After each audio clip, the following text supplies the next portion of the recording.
বলেছিলেন, আমি তোমাদের বলতে পারি যে জন্তু জানোয়ারদের ভেতর আমি কতগুলো গুণ দেখতে পেয়েছি, যা কদাচিৎ মানুষের মধ্যে দেখা যায়। খুব সহজ অনাড়ম্বর গুণাবলী। যেমন ধরো, বিড়ালদের মধ্যে আমি প্রচুর বিড়াল দেখেছি। ভালো করে পরিচয় হলে দেখা যাবে যে তারা অতি চমৎকার প্রাণী। এমন সব মা বিড়ালদের দেখেছি যাদের আত্মত্যাগ শাবকদের জন্য একেবারে সামগ্রিক। আমি একটা মা বিড়াল দেখেছি, সে যতক্ষণ না তার বাচ্চারা প্রয়োজন মতো পুরোপুরি খেয়েছে ততক্ষণ নিজে খাবার স্পর্শ করত না। আরও একটি বিড়াল দেখেছি, সে 8 দিন ধরে বাচ্চাদের সঙ্গে অনবরত ছিল, নিজের যাবতীয় প্রয়োজন অগ্রাহ্য করে। বাচ্চাদের একা ছেড়ে যেতে তার আতঙ্ক। আবার আর একটি বিড়াল তার বাচ্চাদের শেখাচ্ছিল কি করে দেওয়াল হতে লাফিয়ে জানলায় যাওয়া যায়, এবং তা সে 50 বারেরও বেশি করে করে দেখালো। এবং আমি আরও যোগ করতে পারি যে তা এমন এক চাতুর্য এবং দক্ষতার সঙ্গে দেখাচ্ছিল যা অনেক স্বল্প শিক্ষিত মহিলাদের আয়ত্তাতীত। এখানে শ্রী মায়ের বলা কতগুলি গল্প দেওয়া হলো। শ্রী অরবিন্দ আশ্রমের একটা বিড়াল নিয়ে কবিতা লিখেছিলেন, ডেসপেয়ার অন দ্য স্টেয়ারকেস। কবিতাটির অনুবাদ সব শেষে দেয়া হলো। এটা একটা বিড়ালের গল্প। এই বিড়ালটা তার বাচ্চাদের কাছে মা হিসেবে এক বিস্ময়কর মা ছিল। যখন তার বাচ্চারা খুব ছোট ছিল, সে খুব ভালোবাসা নিয়ে তাদের যত্ন করত। যখন তারা চলে বেড়াতে ও খেলতে শুরু করলো, সে তাদের শেখালো কি করে খাবার সংগ্রহ করতে হয়, কি করে লোমগুলো পরিষ্কার করতে হয়, আর কি করে সরু দেওয়ালের উপর হাঁটতে হয়।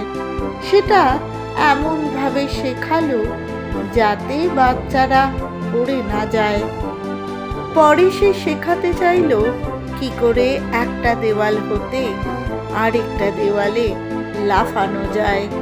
সে তাদের একটা দেওয়ালের উপর নিয়ে গেল, তারপরে একটু দূরে আরেকটা দেওয়ালের উপর সে প্রথমে নিজে লাফালো এবং বাচ্চাদের তাই করতে বলল।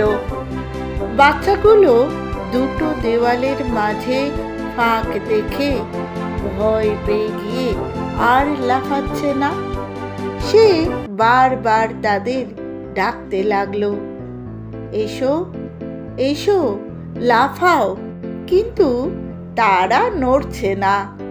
সে লাফিয়ে প্রথম দেওয়ালে ফিরে এলো।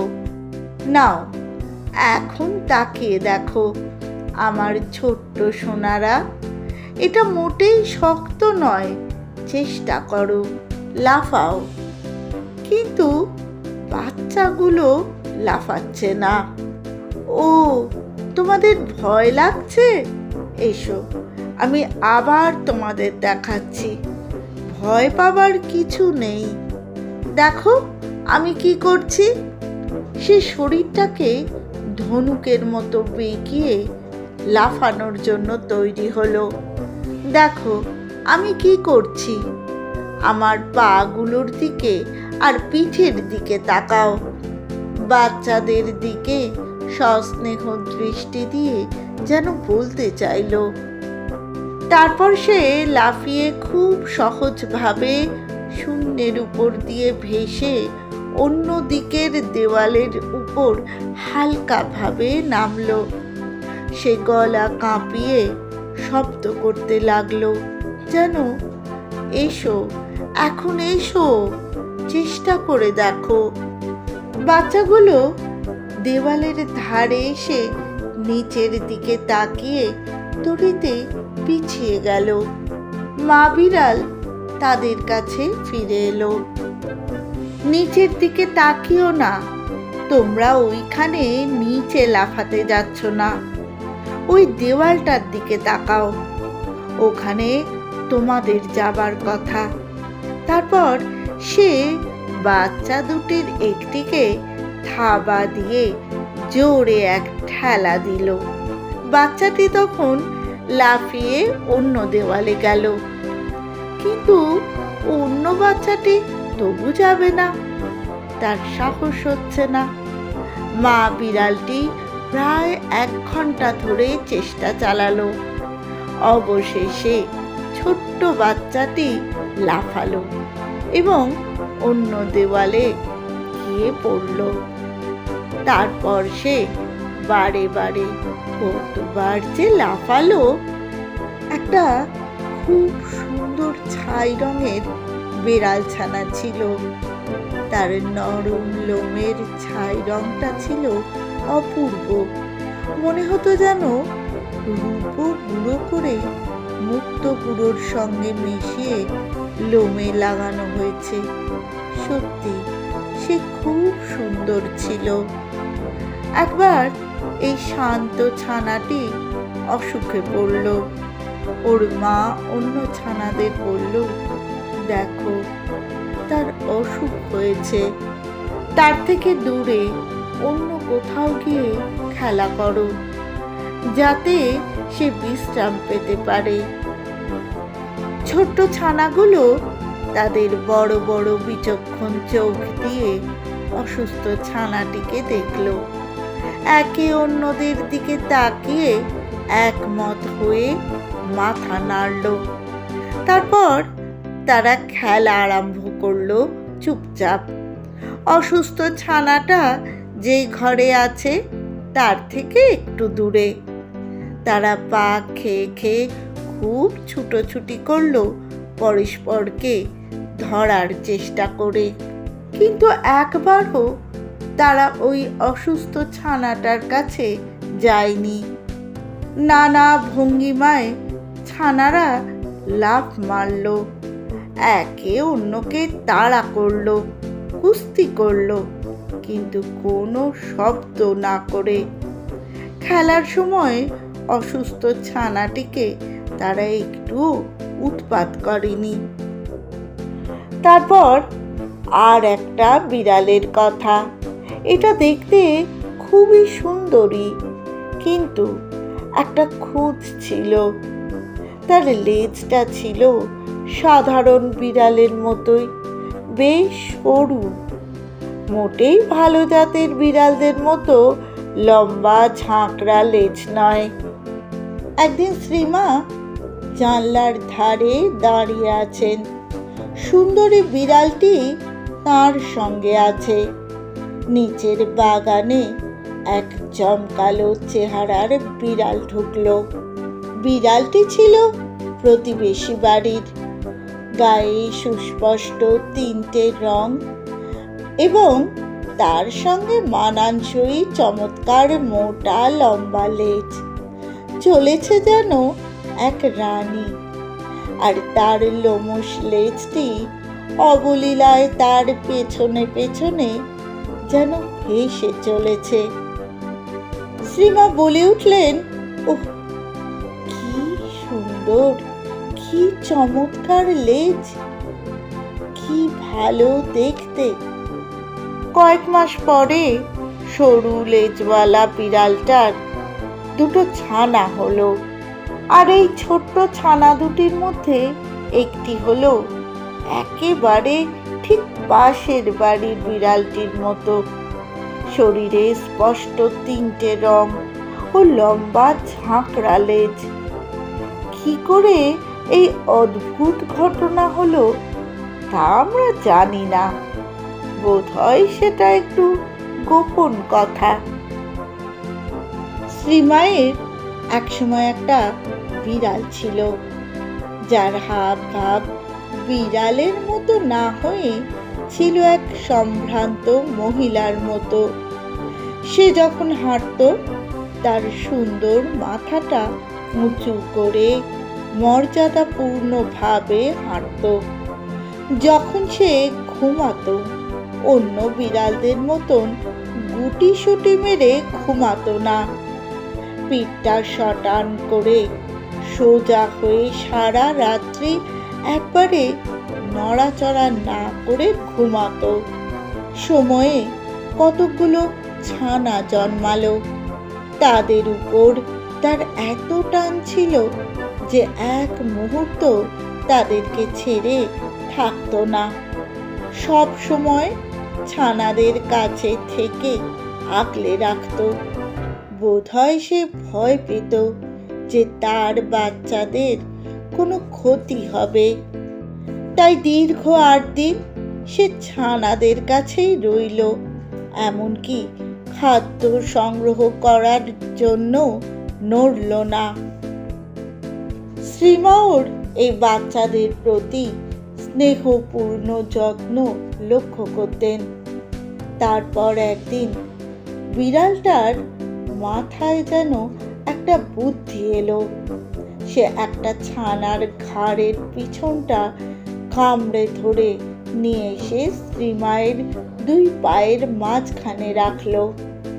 পরে সে ফিরে এসে দ্বিতীয় ছানাটিকেও নিয়ে গিয়ে শ্রীমায়ের পা দুটোর মাঝখানে রাখলো। এবার তৃতীয় ছানাটির পালা এলো। তারপর সে বড় বড় চোখ দুটো দিয়ে শ্রীমার দিকে তাকিয়ে মিউ শব্দ করে বাইরে গেল খাদ্য অন্বেষণে। এবার সে নিশ্চিন্ত। তার বাচ্চারা শ্রীমায়ের পায়ে আশ্রিত আছে। সে জানতো যে এই জায়গাটা সবচেয়ে নিরাপদ। অনেক দিন আগে শ্রীমায়ের অতি বিশিষ্ট এক বিড়াল ছিল। আমাদের আশ্রমেই তার জন্ম এবং নাম ছিল কিকি। খুবই অসাধারণ ছিল বিড়াল ছানাটি। সে সময়ে জন কয়েক সাধক শ্রীমার সঙ্গে ধ্যান করার জন্য নিয়মিত একটা ঘরে জড়ো হতো। এখন সেই ঘরে একটা আরাম কেদারা ছিল। কেউ এসে তাতে বসবার আগেই কিকি গুটিসুটি মেরে সেখানে বসে থাকত। সে অন্যদের আসার জন্য অপেক্ষা করত না। অন্যরা ধ্যান আরম্ভ করার আগে সে গভীর ধ্যানে মগ্ন হয়ে যেত। ধ্যান শেষ হয়ে যাওয়ার পরে লোকেরা উঠে চলে যেত। কিকি তখনও কিন্তু গভীর ধ্যানে মগ্ন। চোখ বন্ধ করে সে কি দেখত? হয়তো চন্দ্র ও নক্ষত্র, অথবা পর্বত কিংবা সমুদ্র, হয়তোবা নির্নিমেষ দৃষ্টিতে সোনার সরোবর, কিংবা দেখত সেখানকার রূপালী পরীদের। তার সেই গভীর ধ্যানাবস্থা থেকে শ্রীমা তাকে ধীরে ধীরে জাগাতেন। কিছু খাবার দেওয়া হলে সে তখন খেতে চাইতো না, কেননা সে ওসব মোটেই চাইতো না। সম্ভবত সে তার ধ্যান নিয়ে এত সন্তুষ্ট থাকতো যে তার খিদে পেত না। সে শুধু চেয়ারটায় ফিরে যেত এবং আবার ধ্যানে ডুবে যেত। তবুও এই জ্ঞানবান কিকি খেলুড়ে স্বভাবের ছিল। সে খেলা করতে খুব ভালোবাসতো, তবে সাধারণ জিনিস যেমন সুতোর বল এইসব নিয়ে নয়, বরঞ্চ যা কিছু নড়ে চড়ে বেড়ায় সেই সব জিনিস নিয়ে সে খেলা করত। একবার সে একটা বড় কালো কাঁকড়া বিছের সঙ্গে খেলছিল। শ্রীমা তা দেখতে পেয়ে তাকে তুলে নেন কোনো ক্ষতি হয়নি। সেবার সে রক্ষা পেয়ে গেল বটে, কিন্তু তার খেলুড়ে স্বভাবে কোনো পরিবর্তন দেখা দিল না। পরের বার শ্রীমা কাছাকাছি ছিলেন না। কিকি কাকড়া বিছেটাকে নিয়ে খেলতে গিয়ে কামড় খেল। অবস্থা তখন তার গুরুতর, কিন্তু সে তো সাধারণ বিড়াল নয়। সে জানতো কি করা উচিত। সে দৌড়ে স্ত্রীমায়ের কাছে গেল এবং তাকে তার পাটা তুলে দেখালো, ঠিক যে জায়গাটায় সে কামড় খেয়েছিল। তার থাবাটা ইতিমধ্যেই ফুলে গিয়েছিল। তখন শ্রীমা কি করলেন? আমি আমার ছোট্ট বিড়ালটিকে তুলে নিলাম। সে সত্যি খুব মিষ্টি ছিল। টেবিলের উপরে রেখে শ্রী অরবিন্দকে ডাকলাম। আমি তাকে বললাম, কি একটা কাঁকড়া বিছের কামড় খেয়েছে। সে যেন অবশ্য ভালো হয়ে যায়। বিড়ালটি গলা লম্বা করে শ্রী অরবিন্দকে দেখল। ওর চোখ দুটো তখনই ঘোলাটে হয়ে গিয়েছে। শ্রী অরবিন্দ সামনে বসে তার দিকে তাকিয়ে থাকলেন। তারপর আমরা দেখলাম ছোট্ট বিড়ালটি ধীরে ধীরে ভালো হতে লাগলো। ও স্বাভাবিক অবস্থা ফিরে পেতে লাগলো এবং 1 ঘন্টা পরে সে লাফিয়ে উঠে দাঁড়ালো। ও সম্পূর্ণ সুস্থ হয়ে চলে গেল। সোপানের শীর্ষদেশে একাকী সে দাঁড়ায় নিশ্চুপ। মূর্তিমতী নৈরাশ্যের চিত্র অপরূপ। বিশাল গরিমায় অক্ষি যুগে জাগে। বিষণ্ণ সন্দেহ এক মোহনীয় রাগে। হেরি তার সৌন্দর্যের অর্থবহ মুখ ভঙ্গিমায়। দুর্গেয় মনেতে তার যে বেদনা ছায়, তথাপি সে সমুন্নত সমুদাত্ত। কি লাবণ্যময়ী! চিন্তিত মুখোশ যেন নির্বিচল বরানন ওই বিজয় পতাকা সম উচ্চ তার উচ্চে তোলে মাথা। হেলিবে না কারো কাছে তাহার মর্যাদা। পশুগোত্র প্রাণী তবু ভাবেতে মানব। লোম পাদ ব্রহ্মের সে মোহন মূরতি অভিনব। সে কি আত্মা, কিংবা নারী, অথবা মার্জার? সুকঠিন সমস্যা সে উপস্থিত সম্মুখে আমার।